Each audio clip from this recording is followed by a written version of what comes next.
Hello guys, आज हम अपना HSC CET का प्रीवियस ईयर क्वेश्चन पेपर कर रहे हैं जो हमारा 22 अक्टूबर 2023 को हुआ था और ये हमारा फर्स्ट शिफ्ट का पेपर है। ठीक है, इसके हमने को अपने क्वेश्चन नंबर 65 तक रीजनिंग के जो भी क्वेश्चन थे वहाँ तक सोल्व कर लिए थे।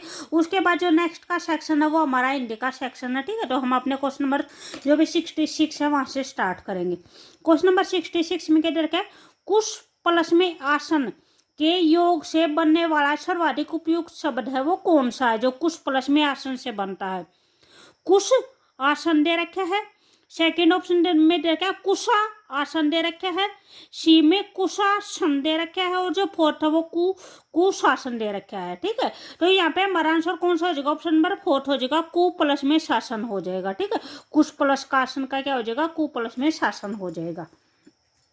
उसके बाद नेक्स्ट क्वेश्चन है, क्वेश्चन नंबर 67 है, का पुरुष समस्त पद का उचित विग्रह बताना है कि यानी कौन सा है जो समास है। ठीक है, इसमें है का प्लस में पुरुष दे रखा है, तो का पुरुष का क्या होता है, विक्षिप्त पुरुष होता है, कायर पुरुष होता है, काल पुरुष होता है या फिर कुशासित पुरुष होता है।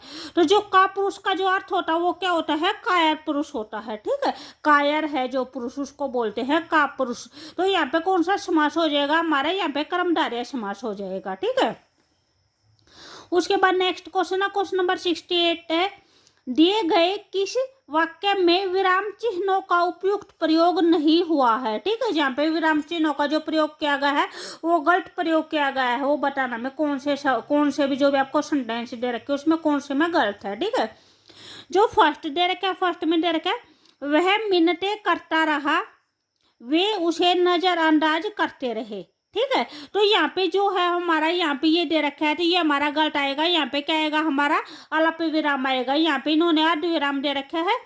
ठीक है, तो यहाँ पे कौन सा आएगा, हमारा ये आएगा। ठीक है, वह मिन्नतें करता रहा, फिर ये कौन आएगा, वे उसे नजरअंदाज करते रहे।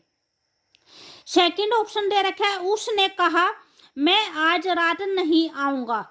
ठीक है, तो यहाँ पे ये हमारा विस्मयादिबोधक चिन्ह दे रखा है तो ये नहीं आएगा, यहाँ पे जस्ट क्या आएगा, पूर्ण विराम आएगा। ठीक है, यहाँ पे उन्होंने क्या बोल रखा है, अभी जो भी वाक्य है कौन से वाक्य में जो विराम चिन्हों का उपयुक्त प्रयोग नहीं हुआ है, नहीं वाले बताने हैं। ठीक है, तो यहाँ पे हमारे कौन से हैं, दो हैं जिसमें गलत प्रयोग हुआ है। ठीक है, उसके बाद जो दो हैं, दो ये बिल्कुल ठीक दे रखे हैं। जैसे थर्ड दे रखा है, इस पेड़ के फल मीठे हैं, तो ये भी बिल्कुल ठीक दे रखा है। तुम किस शहर में रहते हो, तो ये हमारा क्वेश्चन का एक वर्ड है, क्वेश्चन मार्क सेंटेंस है, तो यहाँ पे हमारा क्वेश्चन मार्क का आएगा, पर्सन चिन्ह आएगा। ठीक है, तो यहाँ पे इसके ये कोई ऑप्शन नहीं बनते हैं। ठीक है, उसके बाद है 69 है, सहायता बंद करना के लिए उपयुक्त मुहावरा है वो कौन सा होगा, हाथ खींचना, आँच न आने देना, आनाकानी करना या फिर मैदान छोड़कर भाग जाना। तो यहाँ पे हमारा कौन सा आ जाएगा, हाथ खींचना आ जाएगा। ठीक है, उसके बाद नेक्स्ट है 70 है,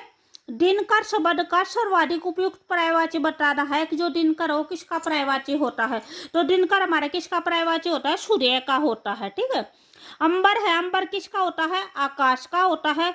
शशिधर है वो किसका होता है, शिव का होता है। शशिधर का मतलब क्या होता है, शशि यानी चंद्रमा को धारण करने वाला, तो कौन होता है, शिव होता है।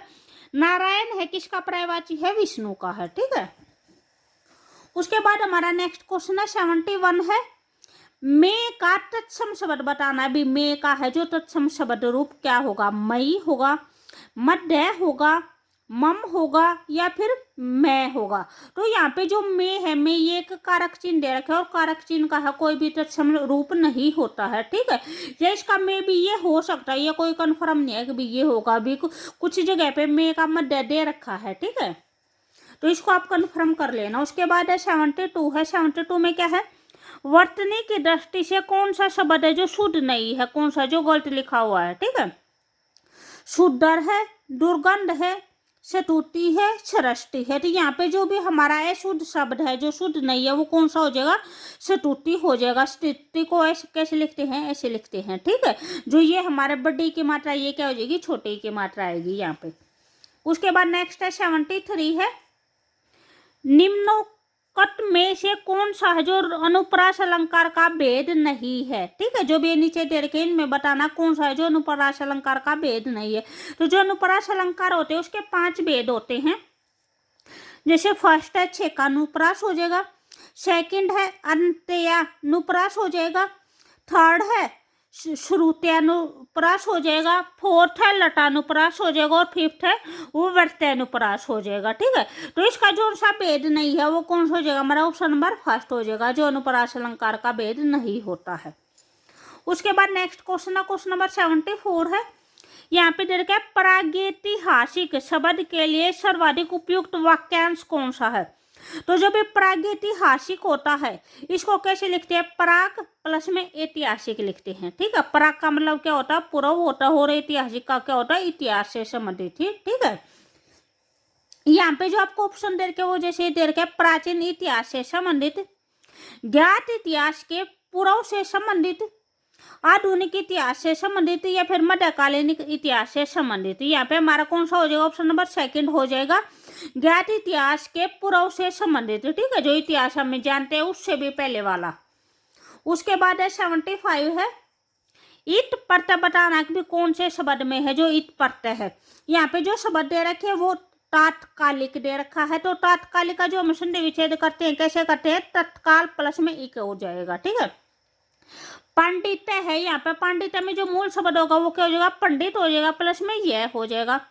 अभिषेक में अभिषेक प्लस में तय हो जाएगा, और फलित में क्या हो जाएगा, फल प्लस में इत हो जाएगा। ठीक है, इनमें से सबसे पहले इसका मूल वर्ड निकालते हैं, मूल वर्ड कौन सा, उसके बाद हम पीछे देखते हैं यानी इसमें कौन सा प्रत्यय लगा हुआ है।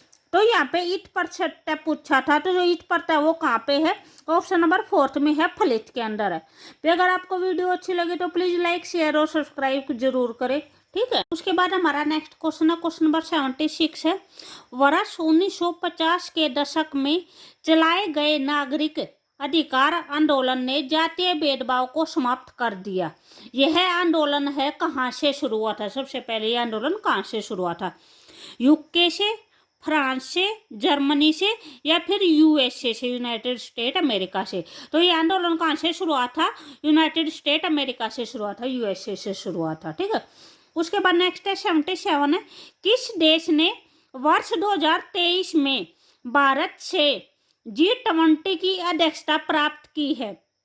कनाडा ने, बांग्लादेश ने, ब्राजील ने, या फिर दक्षिण अमेरिका ने। तो किसने प्राप्त की है, ब्राजील ने प्राप्त की है। ठीक है, उसके बाद है इंदिरा गांधी राष्ट्रीय कला केंद्र में कितनी क्रियात्मक इकाई हैं, 7 है, 9 है, 3 है, या फिर 5 है। तो कितनी इकाई है इसके अंदर भी, 6 इकाई है इसके अंदर। ठीक है, उसके बाद नेक्स्ट है 79 है, निम्नलिखित में से किस राज्य को भारत का चंदन राज्य कहा जाता है, कर्नाटक को, मेघालय को, उत्तर प्रदेश को, या फिर छत्तीसगढ़ को। तो किसको कहा जाता है, कर्नाटक को कहा जाता है।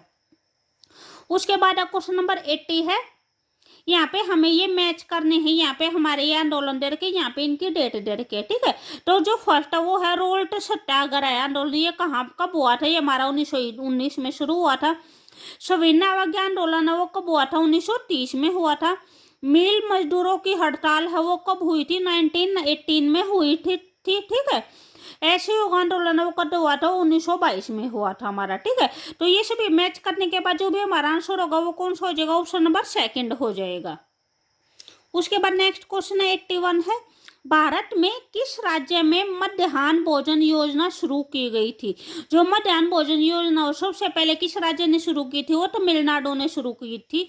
ठीक है, मध्याह्न भोजन योजना में क्या होता है कि जो भी सरकारी स्कूल के बच्चे होते हैं उनको कक्षा 1 से कक्षा 8 तक जो बच्चे होते हैं उनको पका हुआ भोजन दिया जाता है। ठीक है, ये योजना 15 अगस्त 1995 में शुरू हुई थी, और 2021 में इस योजना का नाम बदल के पीएम पोषण योजना किया गया है। ठीक है, या फिर प्रधानमंत्री पोषण योजना। उसके बाद 82 है, क्षेत्रफल के विचार से एशिया के बाद दूसरा सबसे बड़ा महाद्वीप कौन सा है। ठीक है, जो भी हमारा सबसे बड़ा महाद्वीप है वो है एशिया। एशिया के बाद पूछ रखा है कौन सा है, ऑस्ट्रेलिया है, अफ्रीका है, अंटार्कटिका है, या फिर यूरोप है। तो कौन सा हो जाएगा, हमारा अफ्रीका हो जाएगा। जो सबसे पहले है वो एशिया है, यानी ये सभी क्षेत्रफल के अकॉर्डिंग लिख रखे हैं। तो जो सबसे बड़ा महाद्वीप है वो हमारा एशिया हो जाएगा। उसके बाद अफ्रीका हो जाएगा, उसके बाद उत्तर अमेरिका, फिर दक्षिण अमेरिका, और फिर क्या है, अंटार्कटिका है, उसके बाद यूरोप है, और जो लास्ट में है वो क्या है, ऑस्ट्रेलिया है। तो जो ऑस्ट्रेलिया है वो क्या, वो सबसे छोटा महाद्वीप है, और जो एशिया है वो सबसे बड़ा महाद्वीप है। ठीक है। उसके बाद क्वेश्चन नंबर 83 है, राष्ट्रीय नाट्य विद्यालय की स्थापना वो किस वर्ष हुई थी? 1975 में हुई थी, 1959 में हुई थी, 1950 में हुई थी, या 1976 में हुई थी? तो कब हुई थी? 1959 में हुई थी। उसके बाद नेक्स्ट क्वेश्चन, क्वेश्चन नंबर 84 है। भी अगर आपको वीडियो अच्छी लगी तो प्लीज लाइक, शेयर और सब्सक्राइब जरूर करें। ठीक है। यहाँ पे दे रखा है, असहयोग आंदोलन को तब बंद किया गया था जब किसानों ने निम्नलिखित में से किस थाने में आग लगा दी थी? तो चोरी चौरा है, चंपारण है, अहमदाबाद है, या फिर खेड़ा है? तो यहाँ पे हमारा आंसर कौन सा हो जाएगा? ऑप्शन नंबर फर्स्ट हो जाएगा, चोरी चोरा। जो चोरी चोरा कांड था, ठीक है, उसके बाद जो असहयोग आंदोलन को बंद कर दिया गया था। ये चोरी चोरा है, ये उत्तर प्रदेश के अंदर गोरखपुर जगह है, उसके अंदर है एक छोटा सा गांव चोरी चोरा गांव। ठीक है, वहां पे ये घटना हुई थी हमारी। उसके बाद हमारा नेक्स्ट क्वेश्चन है 85 है, हमारा वायुमंडल कितने क्षेत्रों में विभाजित है? ठीक है, यहाँ पे वायुमंडल की लेयर पूछ रहे कि वायुमंडल की कितनी लेयर होती हैं? तो वायुमंडल की कितनी लेयर होती है? 5 लेयर्स होती हैं। ठीक है। अक्षोभ मंडल होती है, समताप मंडल होती है, मध्य मंडल होती है, ताप मंडल होती है, और क्या होती है? बाह्य मंडल होती है। ठीक है, तो ये हमारी 5 लेयर्स होती हैं वायुमंडल की। उसके बाद नेक्स्ट क्वेश्चन है, क्वेश्चन नंबर 86 है, प्रसिद्ध क्रिकेट खिलाड़ी बेन स्टोक्स किस देश के लिए अंतर्राष्ट्रीय क्रिकेट खेलते हैं? न्यूजीलैंड के लिए, इंग्लैंड के लिए, ऑस्ट्रेलिया के लिए, या फिर वेस्ट इंडीज के लिए? तो किसके लिए खेलते हैं? इंग्लैंड के लिए खेलते हैं। किस वर्ष कांग्रेस तथा मुस्लिम लीग ने लखनऊ समझौते पर हस्ताक्षर किए थे? तो जो लखनऊ समझौता था वो कब हुआ था? 1909 में, 1915 में, 1916 में, या फिर 1906 में? तो 1916 में हुआ था लखनऊ समझौता। ठीक है, उसमें जो भी कांग्रेस और जो मुस्लिम लीग पार्टी उन दोनों ने क्या किया था? समझौते पर हस्ताक्षर किए थे। क्वेश्चन नंबर 88 है, महात्मा गांधी राष्ट्रीय ग्रामीण रोजगार गारंटी अधिनियम, जिसको क्या बोलते हैं? मनरेगा बोलते हैं। ठीक है, में भारत सरकार ने वर्ष में कितने दिनों के लिए रोजगार की जो गारंटी दी है? 75 डेज की, 100 डेज की, 90 दिन की, या फिर 120 दिन की? तो कितने दिन की दी है? 100 डेज की दी है, 100 दिन की दी है। ठीक है। उसके बाद है, किस व्यक्ति, क्वेश्चन नंबर 89 है, किस व्यक्ति ने वर्ष 2019 के लिए भारत रत्न का पुरस्कार जीता था?